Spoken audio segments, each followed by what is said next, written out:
آج اگر ہم خاران کی طرف نظر دوڑائیں جہاں ایک ہی گھر سے دو بھائی لاپتہ کیے جاتے ہیں، اس ماں کا ان بہنوں کا درد وہی بہنیں سمجھ سکتے ہیں۔ تو دیکھتے ہیں کہ کوسٹ گارڈ کی فائرنگ سے ایک کشتی چلانے والا ایک مزدور وہ شہید کیا جاتا ہے، اور اس کی لاش کو جو ہے پسنی روڈ پہ لا کے لوائقین بیٹھتے ہیں، بجائے اس کو دفنانے کے وہ ظلم کے خلاف مذمت کرتے ہوئے وہ لاش ابھی تک سڑک پہ پڑی ہوئی ہے۔ یہ چند شہروں کا نام میں نے لیا، آج پورے بلوچستان کا یہی صورتحال ہے کہ کوئی بھی شہر، کوئی بھی گلی، کوئی بھی کوچہ، کوئی بھی قصبہ ریاستی جبر اور دہشت گردی سے محفوظ نہیں ہے۔ ہم جب قوم کو یکجا کرنے کی بات کرتے ہیں، ہم جب بلوچ یکجہتی کمیٹی کے پلیٹ فارم پہ لوگوں کو دعوت دیتے ہیں کسی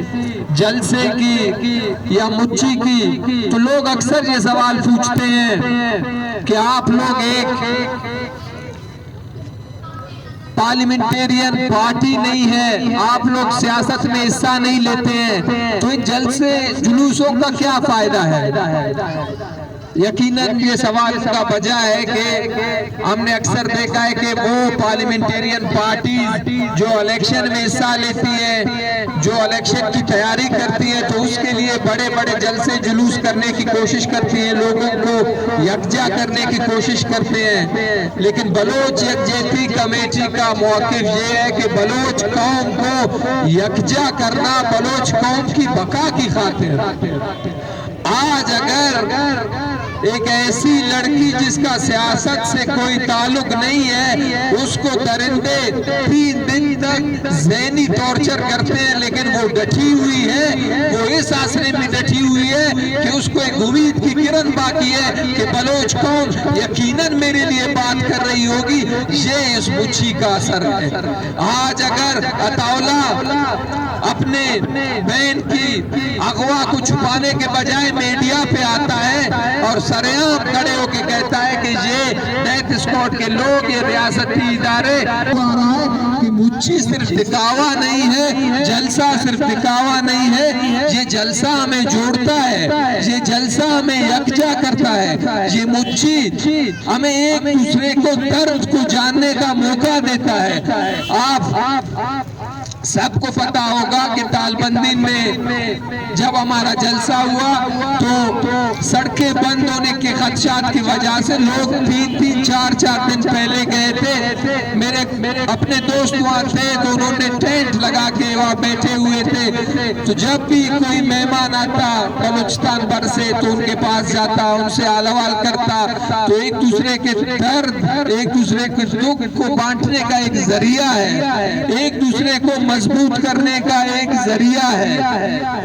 ہم جلسہ کسی مقصد، کسی سیاسی مقصد کے لیے نہیں کرتے، ہم صرف اس لیے ایک جلسہ یا ایک مچھی کرتے ہیں کہ آپ لوگ ایک دوسرے سے گل مل جائیں، آپ لوگوں کے درمیان جو فرق کیا گیا ہے، جو تقسیم کیا گیا ہے، چاہے وہ زبان، چاہے وہ مذہب، رنگ، نسل، فرقے کی بنیاد ہے، اس کو ختم کرنا ہمارا کام ہے۔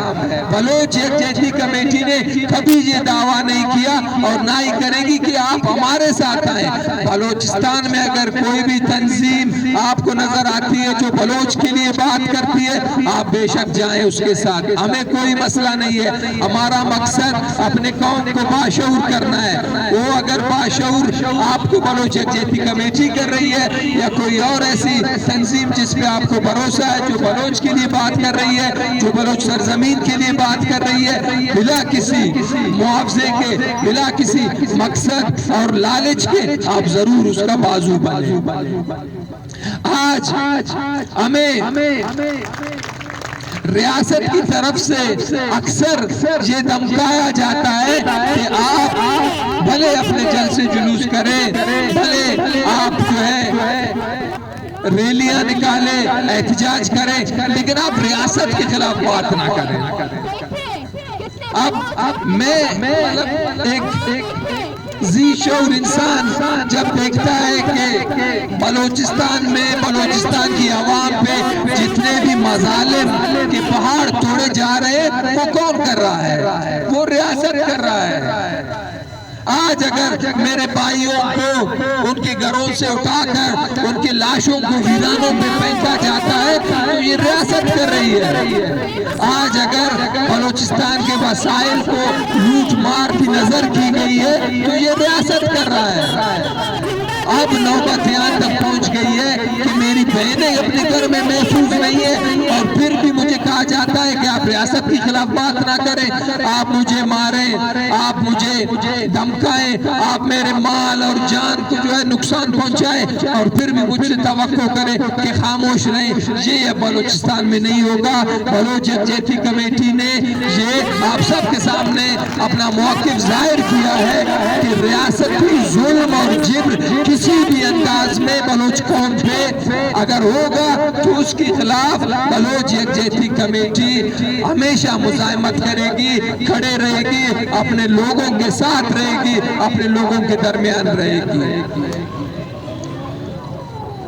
یہاں پہ بیٹھے ہوئے میرے بہن بھائی بزرگ، آپ میں سے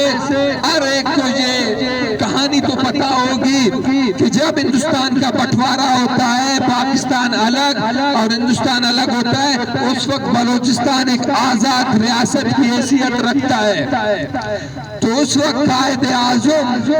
جس کو پاکستان کو پیسوں کی بہت ضرورت ہوتی ہے تو وہ سب سے پہلے خان افقلات کے دربار پہ حاضری دیتا ہے، اور لوگ یہ کہتے ہیں کہ اس کو سونے سے جو ہے ترازو میں تولا گیا۔ صرف اس کو نہیں بلکہ اس کے ساتھ آیا ہوا 20-25 لوگوں کا ایک وفد تھا، ان سب کو سونے سے ترازو سے تولا گیا، ان کو سونا دیا گیا۔ تو آپ سوچے بلوچستان اگر 78 سال پہلے اتنا امیر تھا کہ وہ لوگوں کو سونوں سے تولا کرتا تھا، تو آج کیا بدقسمتی ہوئی ہے کہ پنجاب امیر ہوتا جا رہا ہے اور بلوچستان میں 2 وقت کی روٹی نہیں مل رہی ہے۔ میں کیسے بات نہ کروں اس ریاست کے خلاف؟ ریاست کا اولین ترجیح یہی ہوتا ہے کہ اپنے لوگوں کے جو انسانی حقوق ہیں ان کی جو ہے حفاظت کرے، آپ کو تعلیم دے۔ میں بلوچستان میں تعلیم کی طرف نظر دوڑاتا ہوں تو آپ کے 30 لاکھ بچے پرائمری اسکولوں سے باہر ہیں، 30 لاکھ بچے، اور یہ کوئی حادثہ نہیں ہے، یہ پلاننگ ہے، یہ ایک سوچی سمجھی سازش کے تحت آپ کے آنے والے نسلوں کو تعلیم سے دور رکھا جا رہا ہے۔ آپ خود سوچیں کہ آپ کے 30 لاکھ بچے اسکولوں سے باہر ہوں گے تو کل وہ بچوں کا کیا حال ہوگا، کل اس نسل کا کیا حال ہوگا۔ آج میں اپنے یونیورسٹیز پہ نظر دوڑاتا ہوں تو ہمارے اساتذہ کو تنخواہیں نہیں ہے، ایک طرف کرپشن کی بھرمار ہے، ایک طرف اسمبلی میں بیٹھا ہوا ٹولہ اپنے تنخواہوں میں 500% اضافے کی جو ہے تجویز وزیر اعظم کو دیتا ہے اور منظور بھی ہو جاتا ہے۔ پارلیمنٹ میں کوئی غریب نہیں ہے، سارے نواب سردار ہیں جن کو اربوں روپے کے جائیداد ہے، لیکن پھر بھی اپنی تنخواہیں بڑھانے کے پیچھے لگے ہیں۔ وہاں پہ میرا ایک غریب مڈل کلاس استاد جو دن رات محنت کرتا ہے، بچوں کو تعلیم دیتا ہے، اور اس کا گھر کا جو ہے چولہا بجھا ہوا ہے۔ آج دنیا میں آپ دیکھیں جہاں پہ بارڈر ٹریڈ ہوتا ہے وہاں کے لوگ ارب پتی کرب پتی ہیں، اور میرا بارڈر کا بندہ آپ دیکھیں ایک ڈرائیور، ایک کشتی کا چلانے والا ناخدا، وہ جو ہے 2 وقت کی روٹی کے لیے اپنی زندگی اور اپنی جان کو جو ہے رسک پہ داؤ پہ لگا دیتا ہے۔ کیا بلوچ کی زندگی اتنی سستی ہے کہ صرف 2 ٹائم کی روٹی کے لیے اپنی زندگی کی داؤ پہ لگائے؟ کیا ہمارا خون اتنا سستا ہو چکا ہے؟ لیکن ہمیں مجبور کیا گیا ہے، ہمیں جس طرح تعلیم سے دور رکھا گیا ہے اسی طرح روزگار کے مواقع کم کیے گئے ہیں۔ ایک طرف بلند بالا دعوے کیے جاتے ہیں کہ بلوچستان میں سب سے زیادہ پیسہ خرچ ہو رہا ہے، آپ آئیں مجھے بتائیں بلوچستان میں کہاں پہ پیسہ خرچ ہو رہا ہے؟ ہاں، بلوچستان میں ایف سی کو پیسہ دیا جا رہا ہے، نت نئے ہتھیاروں سے لیس کیا جا رہا ہے، سی ٹی ڈی کو جو ہے پیسے دیے جا رہے ہیں، فوج کو پیسے دیے جا رہے ہیں، اور پیسے اس لیے دیے جا رہے ہیں تاکہ بلوچ نسل کشی میں تیزی لائے جائے، تاکہ بلوچ نوجوانوں کو قتل کیا جائے، تاکہ بلوچ اتنے مجبور ہو جائیں وہ اپنے سائل اور وسائل کی بات نہ کریں۔ میں یہ بات اکثر کرتا ہوں، میں 2007-8 سے سیاست کر رہا ہوں، جب 7-8 میں سیاست کرتا اس وقت ہمارے جو بڑے تھے، ہمارے لیڈران تھے، ہمارے اساتذہ تھے، وہ ذاکر مجید تھا، وہ ڈاکٹر دیم محمد تھا، وہ غفار لانگف تھا، وہ سرا سنگر تھا، وہ جب آتے یہاں بیٹھتے یا کوئی پروٹیسٹ ہوتا تو وہ اپنی سرزمین کی بات کرتے، اپنے وسائل کی بات کرتے، اپنے زمین کو لٹیروں سے بچانے کی بات کرتے۔ ریاست نے ہمیں مار کے، ہمارے لوگوں کو قتل کر کے ہمارے نسلوں کو برباد کیا، اور ان کو یہ لگتا ہے کہ آج شاید بلوچ اپنے موقع سے دستبردار ہوگا، اپنے وسائل کی بات نہیں کرے گا۔ لیکن جس طرح میری بہن نے کہا، میں بھی اپنے ان قابل اساتذہ کا ایک نکمہ شاگرد بھی کہتا ہوں، پہلے سرزمین ہے تو بلوچ ہے۔ ہزاروں بلوچ قربان سرزمین پہ پہلے بھی قربان ہو چکے ہیں، ہم اور بھی قربانی دیں گے، لیکن اپنے سرزمین پہ جو ہے سمجھوتا نہیں کریں گے۔ یہ ایک ایک بچے کو اپنے ذہن میں رکھنا ہے، ایک ایک بہن کو، ایک ایک ماں کو اپنے ذہن میں رکھنا ہے کہ اپنے آنے والے نسل کو یہ ظلم کی داستان سنانی ہے، لیکن ایک بات ان کو کہنا ہے کہ اپنے سرزمین پہ ڈٹ کے رہنا ہے۔ آپ لوگوں نے اپنے سرزمین پہ کوئی بھی سمجھوتا نہیں ہوگا۔ دنیا میں ایسی قومیں موجود ہیں جنہوں نے اپنی زبان پہ، اپنے ثقافت پہ، اپنے سرزمین پہ سمجھوتا کیا، آج ان کی تعداد ہزاروں میں ہے، لیکن پہچان کوئی نہیں ہے، کوئی نہیں جانتا ان کو۔ آیا آپ لوگوں کو یہ قبول ہوگا کہ یہاں پہ بلوچوں کو کوئی نہ مارے، بلوچوں کا قتل نہ ہو، لیکن ان کی کوئی شناخت ہی نہیں ہو، تو فائدہ کیا ہوگا؟ کیا آپ اس طرح کی زندگی گزارنے پہ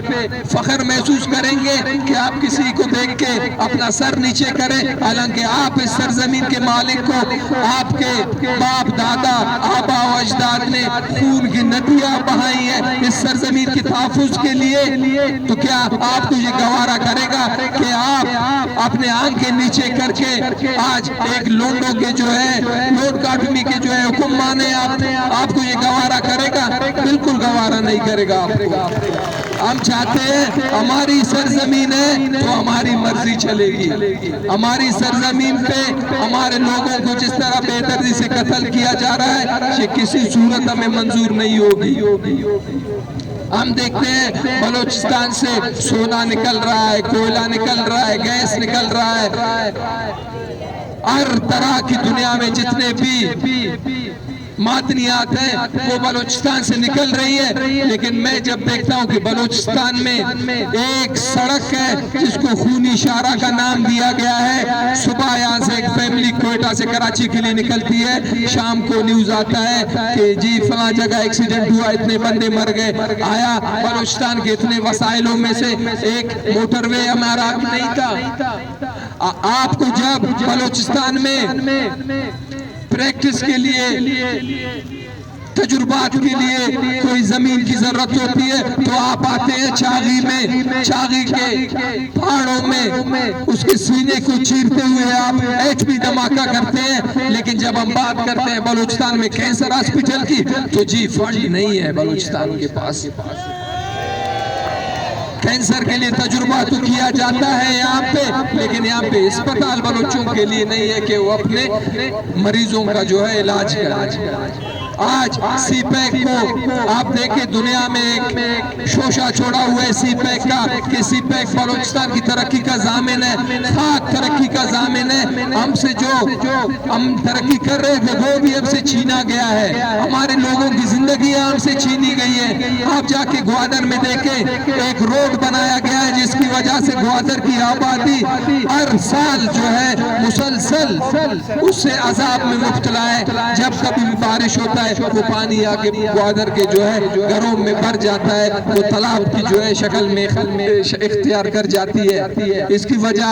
صرف اور صرف یہ ہے کہ آپ کو مجھے گوادر کے لوگوں کو اتنا مجبور کیا جا رہا ہے کہ آپ خانہ بدوشی کریں، آپ یہاں سے ہجرت کر لیں تاکہ گوادر پہ ہمارا قبضہ ہو۔